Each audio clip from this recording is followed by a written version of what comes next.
할렐루야, 사랑하는 성도 여러분 반갑습니다. 9월 13일 매일의 묵상 삶의 변화, 오늘은 에스겔 21장부터 23장까지의 말씀을 읽고 묵상하도록 하겠습니다. 에스겔 말씀을 보면서 우리에게 가장 가슴 깊이 또 생각나게 하는 단어가 회개인 것 같아요. 하나님께서 우리를 구원하셨던 그 은혜, 그것을 우리가 바라볼 때 가장 필요한 과정이 무엇이냐면 나의 죄상에 대해서 고백하는 겁니다. 내가 얼마나 하나님 앞에 죄인 중에 괴수인지, 죄인 중에 죄인인지를 고백하고 참회하고 통회하고 애통하는 마음으로 하나님 앞에 나아가는 것이 참된 예배자의 모습이죠. 그러한 예배를 통해서 주님의 무한하신 사랑과 예수 그리스도의 십자가의 은혜와 부활의 소망을 품게 되는 것 같습니다. 에스겔 성경은 바로 그런 구원사적 관점에서 우리에게 그렇게 구원의 길로 이끄시는 귀한 상징적 메시지가 많이 나오고 있어요. 오늘 이제 21장부터 23장은요, 이제 예루살렘에 대한 죄상과 거기에 대한 심판을 이야기하고 있고요. 이제 내일 우리가 24장 읽으실 텐데 사실상 이제 24장까지가 그 예루살렘에 대한 죄악에 대한 것들을 다루고 있습니다. 그래서 21장에서는 하나님께서 그런 심판의 칼을 뽑으시겠다. 칼이라는 것은 결국 바벨론을 도구 삼아서 이스라엘 백성들, 이 예루살렘이 멸망하게 될 것이다 라는 것이죠. 그리고 이제 22장에는 그러한 무너지게 했던 이 예루살렘에 있었던 죄상들, 죄의 모습들을 낱낱이 고발하는 장면들이 나오고 있습니다. 그리고 23장은 오홀라 오홀리바라는 두 음란한 자매를 상징적으로 표현하면서 북이스라엘과 남유다가 하나님 앞에 영적 음행을 일삼았다라는 것. 또 이제 내일 읽으실 24장까지 우리가 이제 사실은 흐름 속에 있어야 되는데 녹슨 가마 비유가 나오죠. 녹이 다 쓸어버린 이 죄상으로 물들어서서 오염된 그런 이 이스라엘 백성들을 또 비유적인 그림 언어로 이렇게 얘기해주고 있습니다. 그래서 오늘 이제 21장부터 23장까지 읽으시고 또 내일도 이제 24장 계속해서 읽으실 때에 그렇게 죄로 인해서 무너질 수밖에 없었던 이스라엘, 예루살렘, 그 남유다, 그 모든 백성들을 향한 심판, 또한 그 심판 속에 돌아오기를 바라시는 거죠. 즉 다시 말하면 회개죠. 하나님 앞에 다시 돌아오기를 바라는 마음으로 눈물 흘리시면서 그 심판을 진행을 하십니다. 우리가 이제 이 땅을 살아가는 저와 여러분, 이 말씀을 읽는 시간 가운데 회개의 축복이 임하셨으면 좋겠습니다. 단순한 메시지가 필요할 것 같아요. 에스겔 성경이 사실 쉽지 않거든요. 상징적 메시지가 많이 나오고 그림 언어들이 많이 나오기 때문에 그것이 무엇을 의미하는가 묵상하고 의미를 살펴보고 해석할 그런 과정들이 꼭 있어야 되는 그런 성경입니다. 그런데 어렵게 우리가 그 과정을 거쳐갈 것이 아니라 정말 극명하게 아주 적나라하게 보여주시는 것은 무엇이냐면 죄인들이 하나님 앞에 온전히 돌아오기를 바라시는 거예요. 그래서 성경을 읽으실 때 내 속에 있는, 제가 계속해서 말씀드렸죠. 다른 사람의 죄 생각하지 말고 나를 힘들게 했던 그 누군가를 떠올리는 시간이 아니라 내 속에 있는 그 죄악들이 이 말씀을 통해서 발견이 되어지고 발견된 그 죄를 깨끗하게 씻겨주신 십자가 보혈의 능력, 그 은혜 가운데, 그 구속의 은혜 가운데 들어갈 때에 하나님께서 우리에게 또 특별한 은혜와 회복을 주실 줄 믿습니다. 오늘 21장에 보시게 되면 3절, 이스라엘 땅에게 이르기를 여호와의 말씀에 내가 너를 대적하여 내 칼을 칼집에서 빼어 의인과 악인을 내게서 끊을지라. 심판의 칼을 뽑으시는 거죠. 그죠? 강력한 칼을, 강력한 무기를 가지신 심판주를 상징하고 있는 것입니다. 우리 포에마 교회가 지금 7주간의 요한계시록에 나타난 7교회의 말씀을 함께 나누고 있습니다. 근데 바로 직전 주일날 버가모 교회의 말씀을 우리가 함께 나누면서 검을 가지신 이가 이렇게 나오고 있어요. 그 검이 바로 이 칼과 같은 어떤 의미로 우리가 볼 수 있을 것 같아요. 심판주예요. 모든 것을 심판하실 만왕의 왕이신 그 권위 있는, 그 어떤 것도 범접할 수 없는 그 검을 가지신 것만으로도 사탄의 권세가 절대로 해할 수 없는 그런 어떤 영광스러운 권위 있는 하나님을 상징하시는 것이죠. 오늘 이제 21장에도요, 이 모든 심판의 과정을 하나님이 지금 모두 다 섭리하고 계시고, 주관하고 계신다라는 거예요. 무엇 때문에? 너희들의 그 무너져가던 그 참혹한, 패역한, 완악한 죄악들 때문에. 그것을 뽑아내시기 위하여, 그래서 뽑아내셔서 다시 심으시고 다시 세워가시기 위하여 심판주로 오시겠다라는 거예요. 이 죄악이 관영한 시대가 모두가 다 지나가고 주님이 다시 오시는 날 그 모든 죄악들은 다 소멸이 되어집니다. 그래서 믿었던 자들은 하나님의 영광의 보좌 가운데 나아가게 되는 것이고요. 그렇지 아니한 자들은 멸망하게 되는 것이죠. 그래서 오늘 3절 말씀도 의인과 악인을 내게서 끊을지라. 그죠? 의인과 악인을 구분하시는 심판주로 오시겠다라는 거예요. 그러면서 이제 그 무서운 칼의 어떤 그 힘과 거기에 대해서 고통받을 모든 사항들, 내용들이 쭉 뒤에 나오는데요. 저는 은혜됐던 게 무엇이었냐면 이 3절에서 내 칼을 칼집에서 빼어라고 했습니다. 근데 쭉 뒤에 가보시면 30절 그러나 칼을 그 칼집에 꽂을지어다 라고 나오고 있어요. 여러분 이것이 이제 의인을 향한 하나님의 마음이에요. 심판하셔야 돼요. 왜요? 그 죄 때문에 심판하셔야 된다는 겁니다. 죄를 미워하시고 죄를 멀리하시는 하나님의 그 속성 때문에 죄는 반드시 심판을 받아야 돼요. 그래서 하나님의 그 권세 있는 영적인 칼을 칼집에서 뽑으십니다. 이제 그 칼집을 뽑으셔서 악인을 끊으시고 죄악들을 다 끊어내시고 소멸시키시지만 결국 그 칼집을 다시 넣으신다는 것은 무엇이냐면 구원하시겠다라는 의미예요. 구원하시겠다.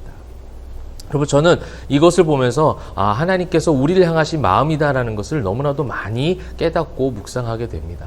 하나님은요 우리를 칼집을 깨서 칼로 어떻게 하시겠다가 아니에요. 그 칼을 통해서 우리를 힘들게 하고 유혹하고 넘어지게 하는 모든 죄악들을 하나님이 칼집에서 칼을 꺼내셔서 친히 대장 되어 주셔서 싸워 주신다라는 겁니다.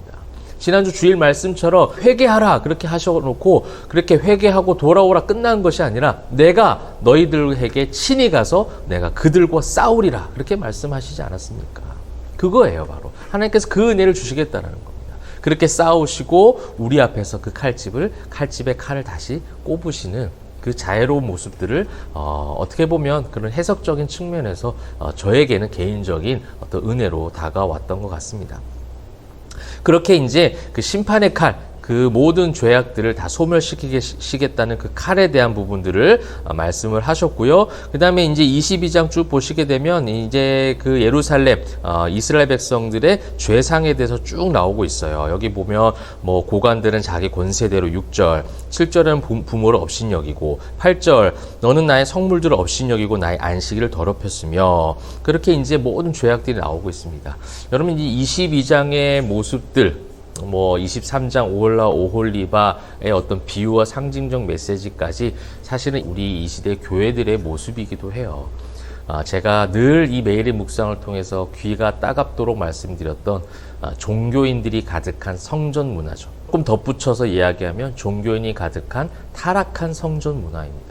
그것이 오늘 여기 다 나오고 있어요. 25절에도 그 가운데 선지자들의 반역함이 우는 사자가 음식물 움킴 같았도다. 그들이 사람의 영혼을 삼켰고 재산과 보물을 탈취하며 과부를 그 가운데 많게 하였고 그 제사장들은 내 율법을 범하였으며 선지자, 제사장 모든 성전을 아름답게 갖고 가야 하고 백성들을 하나님의 품으로 그렇게 데리고 와서 중재자의 역할을 해야 되는 그런 종교 지도자들의 범죄로 말미암아 성전이 타락했다라는 거예요. 사람들은 자기 이익을 쫓아가기 시작했고 그 어떤 사람도 신앙의 모습을 보이지 않고 다 종교인으로 전락한 모습이죠. 이것은요 이방에 대한 심판이 결코 아닙니다. 지금 우상을 숭배하는 세상 사람들에 대한 심판을 이야기하시는 게 아니에요. 세상 사람들 심판하는 이야기는 25장부터 또 나오게 됩니다. 내일부터 또 이번 주간 읽으실 말씀 가운데 있는데요. 22장은요 좀 누구한테 하신 말씀이에요? 하나님이 택한 이스라엘 백성들의 죄상에 대한 모습이고 타락한 성전 문화, 그렇게 화려했던 성전 문화, 그러나 하나님이 받으시지 않는 제사와 예배, 그들의 마음, 그들의 죄, 이것을 지금 낱낱이 고발하고 있는 모습입니다. 저와 여러분이 이 부분에 대해서 회개해야 되겠고요. 저는 너무나 감사한 게 개척교회 하면서 이 부분을 회개하게 하시는 하나님의 은혜를 날마다 경험하게 됩니다. 모든 것을 다 뽑아내시더라고요. 모든 것을 무너뜨리시더라고요. 인간적 종교성에 관련된 모든 뿌리들을 하나하나 다 뽑아내시는 그 하나님의 엄청난 섭리와 엄청난 축복을 경험하고 있고, 그래서 우리 성도들에게도 내가 세상에서 제일 행복한 목회자다라고 이야기할 수 있었던 것도 바로 그것 때문입니다. 여러분 이것이 축복이에요. 성경적 관점이 아닌데 나만의 관점과 경험으로 맞다고 착각했던 모든 것들이 뽑혀지고 또 그것을 하나님의 은혜로 소멸시켜가는 것. 이것이 말씀의 힘인 것 같아요. 이것이 칼집에서 칼을 뽑으셔서 내 속에 있는 모든 죄악들을 다 뽑아내시는 검을 가지신 이의 그 대장 되신 예수님의 권세요. 그 은혜를 따라가는 성도들의 삶이 이것이 진짜 신앙인의 삶이라 저는 믿습니다. 우리 포에마교회 성도님들 그런 삶을 함께 살아가면 좋겠고 영상을 시청하시고 성경을 읽는 성도님들도 그렇게 되시기를 바랍니다. 23장은요. 이제 내일 24장 이제 읽으실 부분과 연결이 되는 비유적 모습입니다. 오홀라와 오홀리바라는 두 타락한 음행한 자매의 비유예요. 그러니까 이제 오홀라 같은 경우에는 사마리아 북왕국을 상징하는 것이고요. 오홀리바는 남유다예요. 이제 그렇게 이제 두 자매가 영적 음행을 일삼았다는 하나님의 택한 두 민족이지만 한 민족이죠. 어떻게 보면 이스라엘 한 민족인데 그렇게 분열 왕국 시대 때부터 시작되어져서 형아우 이렇게 표현하고 있는데 형아우라고 해서 남자 형제가 아니라 여기는 두 자매, 딸이라고 이야기하고 있죠.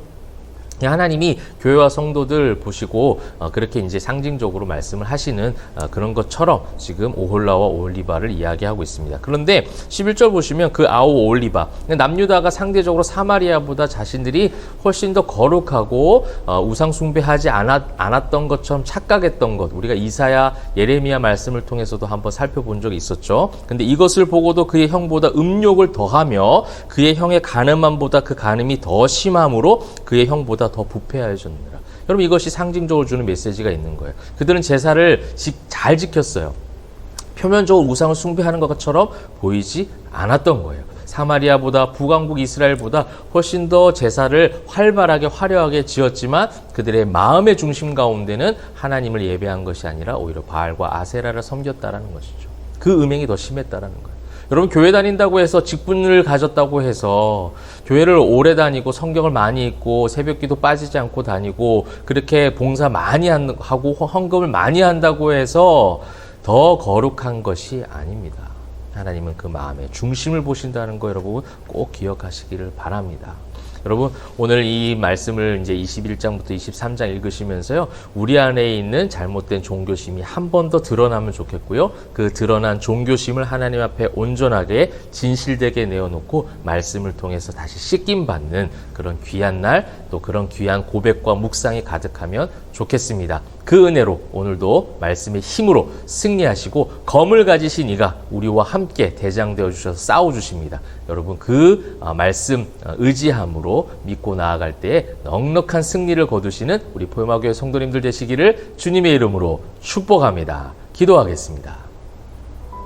사랑과 은혜가 풍성하신 하나님, 주님의 그 놀라우신 권세와 힘으로 검을 가지신 이가 우리의 대장 되어 주시기에 그분과 함께 나아가는 우리 사랑하는 성도님들 다 되게 하시고 그것을 통해서 넉넉히 승리하며 그 승리 가운데 회개가 가득한 시간들이 될 수 있도록 역사하여 주시옵소서. 감사드리며 살아계신 예수 그리스도의 이름으로 기도합니다. 아멘.